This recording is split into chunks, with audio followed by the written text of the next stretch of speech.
Hi friends, welcome to நித்ரா தரோ channel. இப்போ நாம வெறும் ₹100 செலவில் பீனட் கட்லி எப்படி பண்ணுறதுன்னு பார்த்துடலாமா? கட்லி பண்ணுறதுக்கு நான் 1½ கப் அளவுக்கு நிலக்கடலை எடுத்திருக்கேன். நான் வறுத்த நிலக்கடலை தான் எடுத்திருக்கேன். இதுக்கு பதிலாக பச்சை நிலக்கடலை கூட எடுத்துக்கலாம். பச்சை நிலக்கடலை எடுத்திங்கன்னா அதை லோ ஃப்ளேமில் வச்சு நல்லா வறுத்து எடுத்துக்கோங்க. இப்போ கடலையோட தோடு எல்லாத்தையும் எடுத்துகிட்டு வந்துடலாம். இந்த மாதிரி தோடு எல்லாத்தையும் எடுத்ததும் இதை மிக்ஸி ஜாரில் தண்ணி எதுவுமே சேர்க்காம நல்லா பவுடராக அரைச்சி எடுத்துக்கணும். இப்போ மிக்ஸி ஜாரில் எல்லாத்தையும் சேர்த்துக்கலாம். கடலையை இந்த மாதிரி நல்லா பவுடராக அரைச்சி எடுத்துக்கோங்க. இப்போ ஸ்டவ் ஆன் பண்ணிவிட்டு பாத்திரம் வச்சுக்கலாம். பாத்திரம் வந்து அடிகனமான பாத்திரமாக எடுத்துக்கோங்க. இப்போ அதில் 1 கப் அளவுக்கு சீனி சேர்த்துக்கலாம். கூடவே அரை கப் அளவுக்கு தண்ணி சேர்த்துக்கலாம். இதோடவே அரை டீஸ்பூன் ஏலக்காய் தூளும் சேர்த்து நல்லா கலந்து விட்டுடலாம். சீனி வந்து நல்லா கொதி வரட்டும். இப்போ நல்லா கொதி வந்ததும் இதுக்கு வந்து ஒரு கம்பி பதம் வரணும். இந்த மாதிரி ஒரு கம்பி பதம் வந்ததும் நம்ம அரைச்சி வச்சுருந்த நிலக்கடலையை வந்து இதோட சேர்த்துக்கலாம். நிலக்கடலையை சேர்த்ததும் கைவிடாமல் நல்லா கலந்து விட்டுட்டே இருக்கணும். கடலையை சேர்த்ததும் அது கொஞ்ச நேரத்திலே நல்லா இறுக ஆரம்பிச்சிரும்.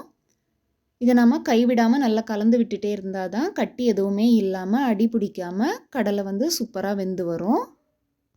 நம்ம நல்லா மிக்ஸ் பண்ணி விட விட அதில் இருக்கிற கட்டி எல்லாமே கரைஞ்சி பாருங்கள் இந்த மாதிரி வந்துடும்.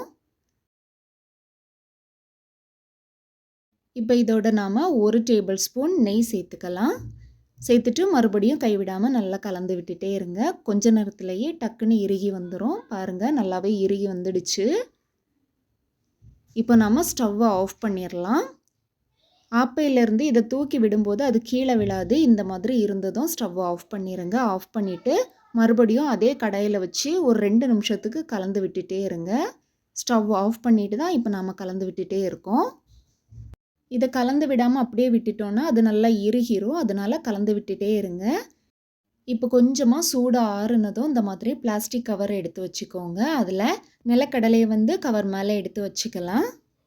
இப்போ எல்லாத்தையும் எடுத்து வச்சதும் கவரை வந்து கையில் பிடிச்சிக்கோங்க. பிடிச்சிட்டு கடலை வந்து நல்லா அழுத்தம் கொடுத்து இந்த மாதிரி நல்லா அழுத்தம் கொடுத்து பிசைஞ்சு எடுத்துக்கணும். கடலை வந்து சூடாக தான் இருக்கும். நம்ம எவ்வளோ தூரம் அழுத்தம் கொடுத்து நல்லா பிசைஞ்சு எடுக்கிறோமோ அந்த அளவுக்கு நல்லா சாஃப்டாக கிடைக்கும். இந்த மாதிரி நல்லா அழுத்தம் கொடுத்து பிசைஞ்சு எடுத்துக்கோங்க. இப்படி நம்ம பண்ணும்போதே அது கொஞ்சம் சூடாக ஆறிடும். இந்த மாதிரி நல்லா அழுத்தம் கொடுத்து பிசைஞ்சு எடுத்ததும் இப்போவும் கொஞ்சம் சூடாகவே தான் இருக்கும். இதை இப்போ நம்ம ஒரு சப்பாத்தி கட்டையை எடுத்து இந்த கவர் மேலேயே வச்சு நல்லா அழுத்தம் கொடுத்து தேய்ச்சி எடுத்துக்கலாம். இந்த மாதிரி நல்லா அழுத்தம் கொடுத்து தேய்ச்சி எடுத்துக்கோங்க. ரொம்ப நைஸாக தேய்க்கக்கூடாதுங்க. கொஞ்சம் வண்ணம் கொடுத்து அந்த மாதிரி தேய்ச்சி எடுத்துக்கோங்க. இப்போ இந்த கவரில் இருந்து இதை நாம் அப்படியே எடுத்துடலாம். எடுத்துட்டு இன்னொரு பாத்திரத்தில் மாற்றி எடுத்துக்கலாம். இந்த மாதிரி பாத்திரத்தில் வச்சதும் நமக்கு என்ன ஷேப்பில் வேணுமோ உடனே கட் பண்ணி பீஸ் போட்டுக்கோங்க. இது இப்போ லைட்டாக சூடாக தான் இருக்கும். நம்ம இதை அப்படியே பீஸ் போட்டு கட் பண்ணி வச்சுட்டு கொஞ்சம் நேரத்துக்கு அப்படியே விட்டுடலாம். அது நல்லா ஆறி வரட்டும். அதுக்கப்புறமா பீஸை தனித்தனியாக எடுத்துக்கலாம். இந்த மாதிரி என்ன ஷேப்பில் வேணுமோ பீஸ் போட்டுக்கோங்க. நம்ம கட்லி வந்து தேய்ச்சி எடுக்கிறது இந்த அளவுக்கு தேய்ச்சி எடுத்துக்கோங்க. இப்போ நம்மளோட கட்லி வந்து சூப்பராக ரெடி ஆகிடுச்சு. நீங்களும் இதே மாதிரி வீட்டில் செய்து பார்த்துட்டு எப்படி வந்ததுன்னு கமெண்ட்டில் சொல்லுங்கள். வீடியோ பிடிச்சிருந்தா லைக் பண்ணுங்கள், ஷேர் பண்ணுங்கள். தேங்க்ஸ் ஃபார் வாட்சிங்.